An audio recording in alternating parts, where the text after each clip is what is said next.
పొద్దున్న ఎన్ని గంటలకు లేస్తారు? 6 గంటలకి, 5 గంటలకు లేస్తారు. 5 గంటలకు లేచి ఎన్ని గంటలకు పడుకుంటారు? 11, 12 గంటలకు పడుకుంటారు. అవునా?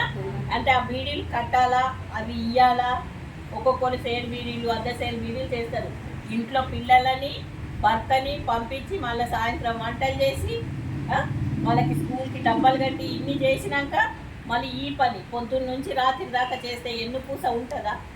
ఆ వెన్నుపూస అరిగిపోవడము, ఈ చేతులు నొప్పి పెట్టడము, మీకు అంటే క్యాన్సర్ రావడం కూడా వస్తుంది. ఎందుకంటే ఈ బీడీల వాసనకి క్యాన్సరు అవన్నీ వస్తాయి. ఎందుకు మరి ఈ గవర్నమెంట్ మేము మనల్ని గుర్తిస్తలేదు?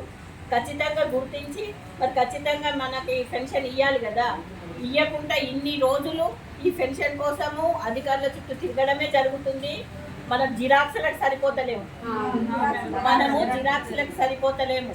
కానీ ఇది ఎందుకు ఆలోచించలేరో మనకు అర్థమవుతుంది.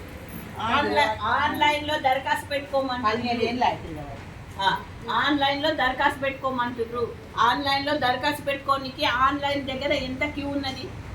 ఎండాకాలము ఎండ దెబ్బ కొట్టి ఎంతమంది చనిపోతున్నారు, మరి అది కూడా గమనించలేదు.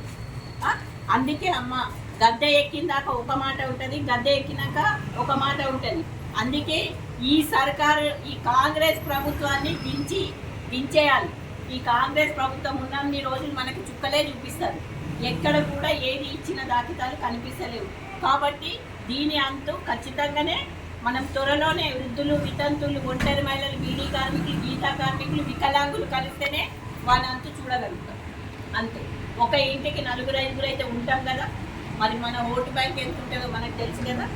కాబట్టి దీన్ని మట్టికి మనం ఖచ్చితంగా చేసి ఖచ్చితంగా మనం వాళ్ళ అంతు చూద్దాం. ఇప్పుడు మీరు